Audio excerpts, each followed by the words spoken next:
Hello and welcome to Dave's Off-Grid On-Grid. And in this episode, I want to explore a Power over Ethernet project with an off-grid flare.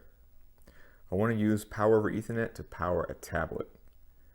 Now here in the kitchen, we had an RJ11 phone jack that I'm sure was all the rage back in the 90s when this house was built, but it's never really served a purpose. So we're going to upgrade it and give it a new purpose.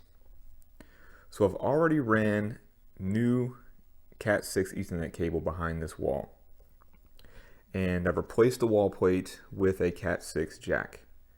And this is just a temporary plate because we're going to replace it with a Power over Ethernet splitter that fits cleanly in the wall. And this wall Power over Ethernet splitter will have a USB port, and that's what we're going to use to power the device, and so in this case a tablet. So I actually ran two new Ethernet wires behind this wall, and that's because on the other side of this wall is the master bedroom, and so that will allow for an additional project in the future involving Power over Ethernet in there. Now I didn't record running the new Cat 6 wire in the wall, but I can assure you it was every bit as exciting as it sounds, running the wires from the garage, crawling through the attic, and then running it down into the wall. However, years ago, I actually ran a Cat 6 wire through this very wall for the master bedroom, and that was for an internet connection. So this time around, it was a lot faster to install these two new Cat 6 wires down this wall because I'd already done it previously, and I pretty much knew where I needed to go into the attic to run the wires down. So before we go into any further details on the project, let's just talk about Power over Ethernet for a moment. Okay, so let's talk about my current setup and Power over Ethernet in general. Power over Ethernet allows you to power a device through Ethernet cable and also simultaneously transmit data. Now, a practical application for this in the residential side of things would be for a security camera. And so that's actually what I use my Power over Ethernet for currently. And so this black box right here is the Power over Ethernet switch. And so I have a security camera outside, and when I was installing it, I didn't really have a good location for power hookup. And that's where Power over Ethernet really comes in. All I needed to do is have one connection to the camera through Ethernet cable, and I could power it and also send the signal simultaneously through the Ethernet. And so that's what this Power over Ethernet switch provides. Each port on it is 4 ports, provides 15 watts or up to 15 watts per port, which is enough to power a security camera without any issues. So it's nice to just be able to hook that up, and the camera works great. And because you can transmit power and data simultaneously, you don't have to hook it to Wi-Fi, which is important to me, particularly when it comes to a security camera. I try to limit the number of devices I have on Wi-Fi if possible, and wire up as much of the other items through Ethernet cable as I can. Now I could just simply run the new Cat 6 line from the kitchen into here in a communication closet and plug it into this Power over Ethernet switch and be done. This room we're in is technically off-grid. I have a solar power system with batteries. It's a 24-volt system, and I have a 4-circuit transfer switch, and that allows me to have 4 circuits that are powered through the batteries and solar power. And so this room is included as one of them, along with 2 other rooms and then 1 appliance, and that would be the refrigerator in the kitchen. So technically, everything in here is off-grid.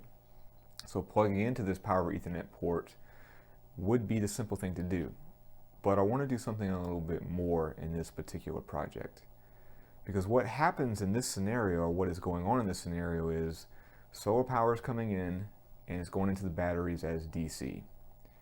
Then it goes into the inverter from the batteries and it's converted from DC to AC.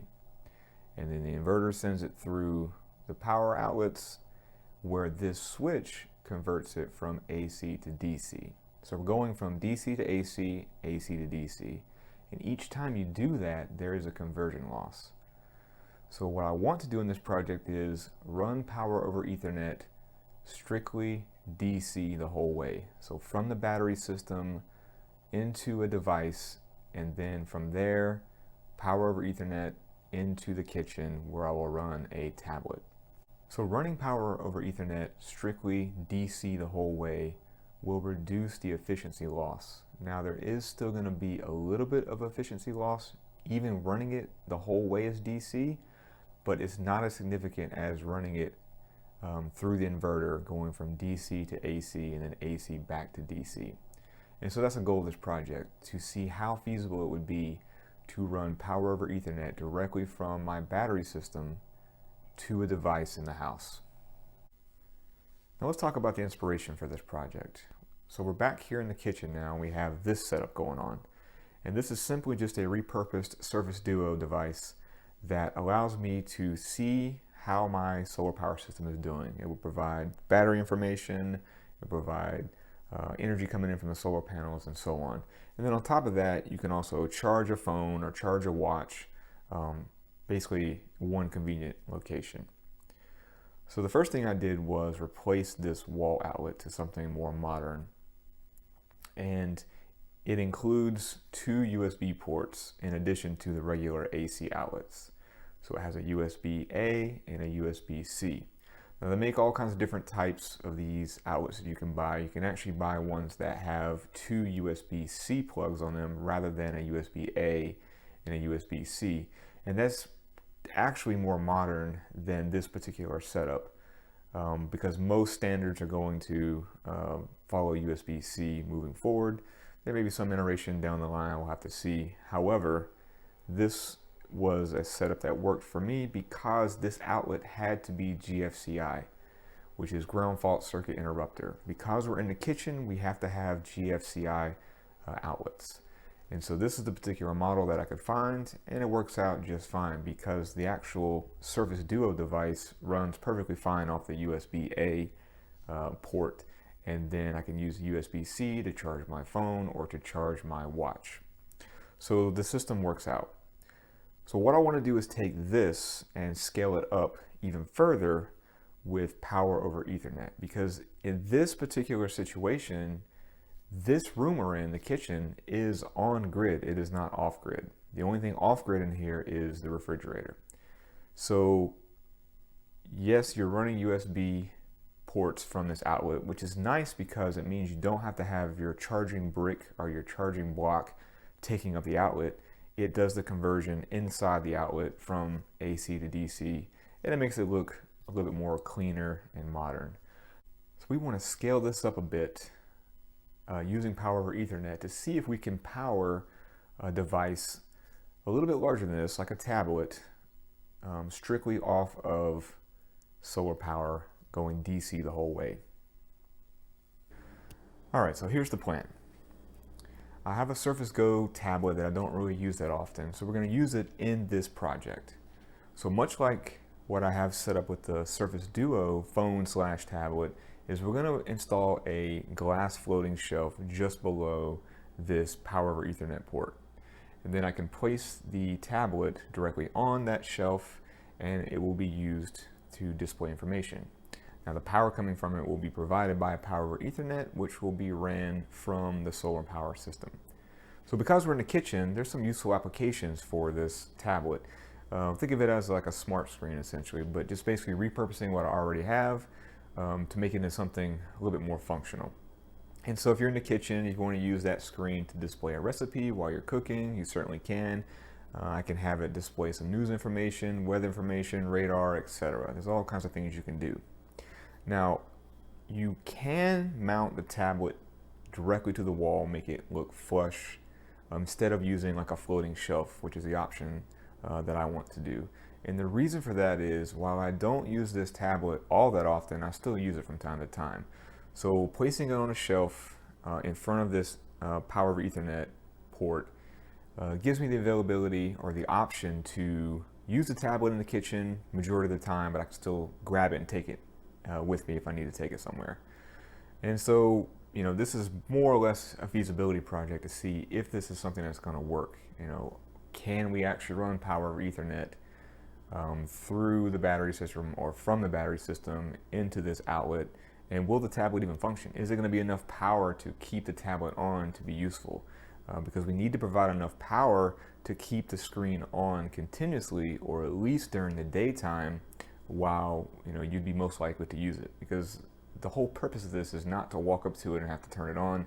The screen needs to be on, or it needs to be dimmed. It needs to be functioning and working the whole time and be there for you, especially if it's going to display information like news or weather. You don't want to have to walk by the screen, touch it to turn it on. You want it there so that you can just glance at it and it's going to have that information. All right, so here we are in the garage. First of all, nobody panic at this monstrosity of wires that I have going on in my solar power setup. I'm clearly not an expert. That is not the purpose of this channel or this episode. This is merely for entertainment purposes. So we'll get all this cleaned up, all the wires and everything organized in a future video. But for right now, this is what we're working with. This is our test bench. And so the feasibility of this whole project really hinges on this one device. And that's this right here. This will take power from your batteries and convert it into power over Ethernet. This is a DC to DC converter.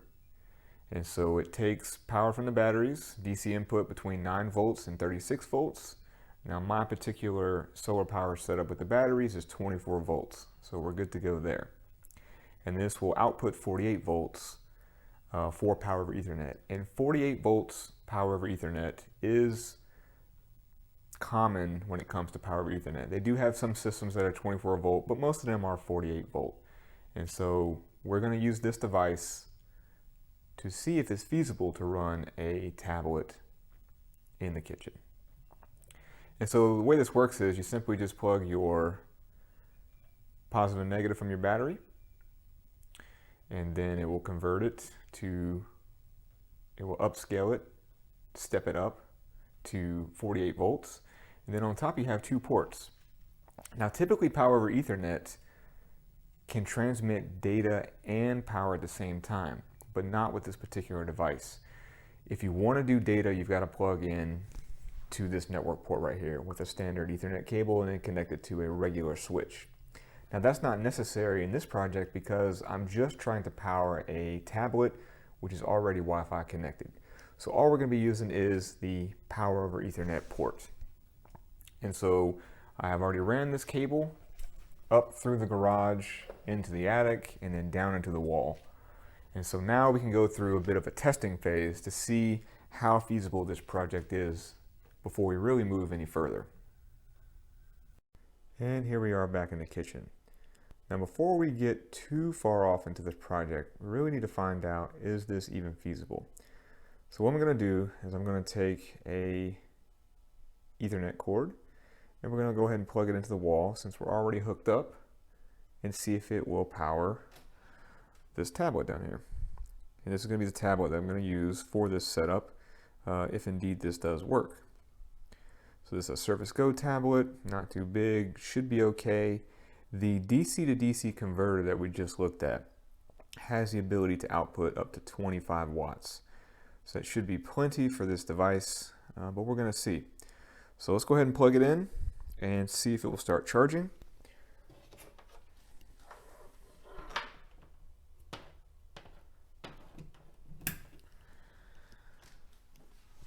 Okay. And we are charging. So that's a good sign. So that means we can proceed with this project and move on to cleaning this all up, making it look a lot better. So in the next video, part 2, what we're going to do is we're going to install the floating shelf. We're going to change out the power over Ethernet receptacle to the one that's going to have a built-in USB-A plug in it. Then we're going to go out to the solar power system and we're going to mount that DC to DC converter on a DIN rail, clean up the wires a little bit. So definitely stay tuned for the next video as we continue this power over Ethernet project.